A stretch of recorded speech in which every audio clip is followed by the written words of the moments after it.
नमस्कार मित्रांनो, आपण पाहत आहात आपल्या आवडत्या न्यूज आणि माहितीवर चॅनेलवरचा आणखी एक विशेष व्हिडिओ।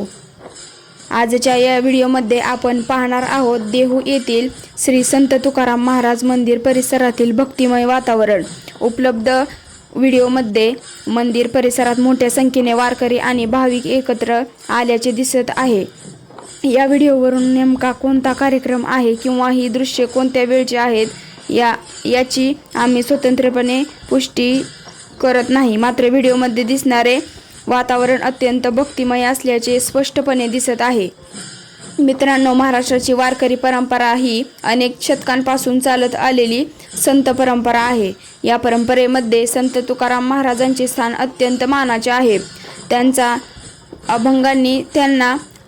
त्यांच्या अभंगांनी समाजाला भक्ती, समानता, प्रामाणिकपणा आणि मानवतेचा संदेश दिला। स्क्रीनवर दिसणाऱ्या दृश्यांमध्ये मंदिर परिसरात भाविकांची मोठीच गर्दी दिसत आहे। अनेक वारकरी शांतपणे दर्शनासाठी उभे आहेत। काही जण विठ्ठल नामाचा जप करत आहेत, तर काही टाळ मृदंगांच्या गजरात भक्तीचा आनंद घेत आहेत। अशा प्रकारची दृश्ये पाहिली की महाराष्ट्राची समृद्ध संस्कृती आणि वारकरी परंपरेची ताकद जाणवते। हजारो भाविक एकाच श्रद्धेने आणि एकाच भावनेने संतांच्या चरणी नतमस्तक होताना दिसतात। देहू हे संत तुकाराम महाराजांचे जन्मस्थान म्हणून ओळखले जाते।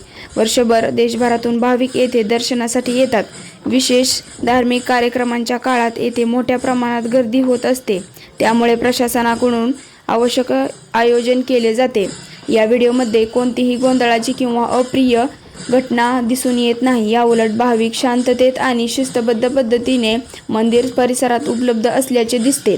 वारकरी परंपरेचे हेच मोठे वैशिष्ट्य आहे। संत तुकाराम महाराजांनी आपल्या अभंगातून समाजाला प्रेम, दया, सत्य आणि सेवाभाव शिकवला। आजही लाखो नव्हे तर असंख्य भाविक त्यांच्या विचारांमधून प्रेरणा घेत आहेत। त्यांच्या अभंगांचा प्रभाव महाराष्ट्रापुरता मर्यादित नसून देशभरातील अनेक भक्तांपर्यंत पोहोचला आहे। मित्रांनो, अशा पवित्र ठिकाणी भेट देताना प्रत्येक स्वच्छता राखणे, मंदिरात प्रशासनाच्या सूचनांचे पालन करणे आणि इतर भाविकांना सहकार्य करणे ही आपली जबाबदारी आहे।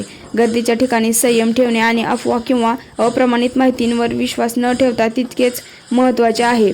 जर तुम्ही कधीही देहूला भेट दिली असेल तर तुमचा अनुभव आम्हाला नक्की कमेंट करून नक्की सांगा। संत तुकाराम महाराजांच्या कोणत्या अभंगाने तुम्हाला सर्वाधिक प्रेरणा दिली हेही आम्हाला नक्की कळवा। हा व्हिडिओ आवडला असेल तर लाईक करा, शेअर करा आपल्या मित्रांबरोबर आणि अशाच माहितीपूर्ण व्हिडिओसाठी आमच्या चॅनलला नक्की सबस्क्राईब करायला विसरू नका। धन्यवाद।